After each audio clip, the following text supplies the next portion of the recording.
Good afternoon and welcome back to Let's Play Total War Shogun 2. Currently, Taketoshi is defending the outskirts of Iza against the Kitabatake forces. Now, as you can see, we've got a fairly standard sort of deployment. We're hidden in the trees, as indicated by this little icon at the top of the flag here, with our spear units at the center line, our sword units behind them, and right out in front are our bow-ashi, who are in fact hidden.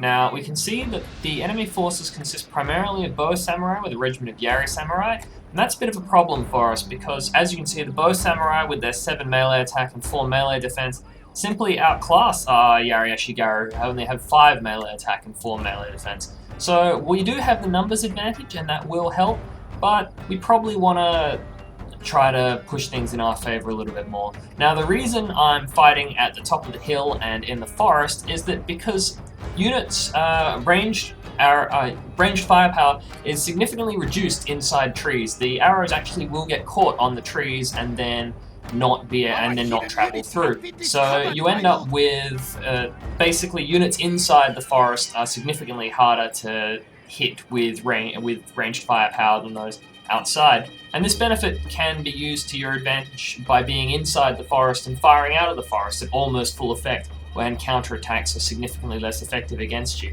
So that's certainly one of the advantages of that. Now, obviously in this particular case, with their ranged firepower being so much better than ours, we really just want to be able to take them by surprise, hit them where it hurts right up close, and get them tied into melee where they're weaker than we are, if only through our sheer pressive numbers.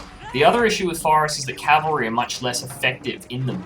So your cavalry units will do a lot less against, they have basically a penalty to melee attack and melee defense. Now we can see straight away that they've brought out their yari samurai in order to catch these yari ashigaru, but we've still managed to catch these bow samurai in combat. So we're just trying to tie them down here with the yari ashigaru where possible, and then get the katana samurai into the fight to do the bulk of the pushing. Basically, we're just going to use our sheer numbers and melee firepower to grind through. Now you can see this is pretty expensive, so instead we brought in Taketoshi, there's this opening here, because their melee troops are all tied down, so we get a huge charge into these bow samurai, which forces the enemy general to pop rally and inspire on these bow sam. But we're doing pretty well, we're doing good things against them. As you can see, they're being cut down, and these guys are terrified about the fact that there's cavalry behind them. So we can see a unit shattered here, shattering on the flank. Now these guys are gone, so everyone's just absolutely going. Now we're in a bit of trouble here. Their general runs in to save the day, but it's just not enough. It's just not enough. So a great victory for Taketoshi there. It was really, even with units like Samurai, it's still absolutely critical to keep your flanks protected, and if you do have the ability to tie your opponents down and then hit them on the flanks, you can do devastating damage to them. It's part of the reason why cavalry is so incredibly effective.